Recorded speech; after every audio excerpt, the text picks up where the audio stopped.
അനധികൃത പാറ ഖനനത്തിൽ സിപിഎം ജില്ലാ സെക്രട്ടറി CV വർഗീസിനെ രക്ഷിക്കാനുള്ള ശ്രമമാണ് മുഖ്യമന്ത്രിയും സംസ്ഥാന ഗവൺമെന്റും നടത്തുന്നത് എന്ന് KPCC നിർവാഹക സമിതി അംഗം ഇബ്രാഹിംകുട്ടി കല്ലാർ.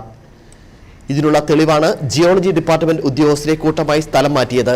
വിഷയത്തിൽ ശക്തമായ പ്രക്ഷോഭ പരിപാടികളുമായി കോൺഗ്രസ് രംഗത്ത് വരുമെന്നും ഇബ്രാഹിംകുട്ടി കൂട്ടിച്ചേർത്തു. വളരെ ഗുരുതരമായിട്ടുള്ള ആരോപണം ഉന്നയിക്കപ്പെട്ടപ്പോൾ മൈനിങ് ആൻഡ് ജിയോളജി ഡിപ്പാർട്ട്മെന്റിന്റെ ഉദ്യോഗസ്ഥന്മാരെ കൂട്ടത്തോടുകൂടി സ്ഥലം മാറ്റുന്ന പ്രതികാര നടപടിയാണ് ഇടതുപക്ഷ ഗവൺമെന്റിന്റെ ഭാഗത്തുനിന്നുണ്ടായത്. ഒരു ധാർമ്മികത ഇക്കാര്യത്തിൽ CPM എന്ന് പറയുന്ന പാർട്ടിക്ക് അവശേഷിക്കുന്നുണ്ടെങ്കിൽ സ്വന്തം പാർട്ടി ജില്ലാ സെക്രട്ടറിയെ സംബന്ധിച്ചും അദ്ദേഹത്തിന്റെ അടുത്ത ബന്ധുക്കളെ സംബന്ധിച്ചും ഇത്രയും ഗുരുതരമായിട്ടുള്ള ആക്ഷേപങ്ങൾ ഉണ്ടായപ്പോൾ ഇടുക്കി ജില്ലാ കളക്ടർ അതേ സംബന്ധിച്ച് അന്വേഷിക്കാൻ തയ്യാറായപ്പോൾ തങ്ങളുടെ കയ്യിൽ കറ പുരണ്ടിട്ടില്ല എന്ന ഉത്തമമായിട്ടുള്ള ബോധ്യമുണ്ടായിരുന്നെങ്കിൽ ഈ കാര്യത്തെ സംബന്ധിച്ച് സംശുദ്ധമായ അന്വേഷണം നടത്തുകയാണ് ഗവൺമെന്റ് ചെയ്യേണ്ടത്.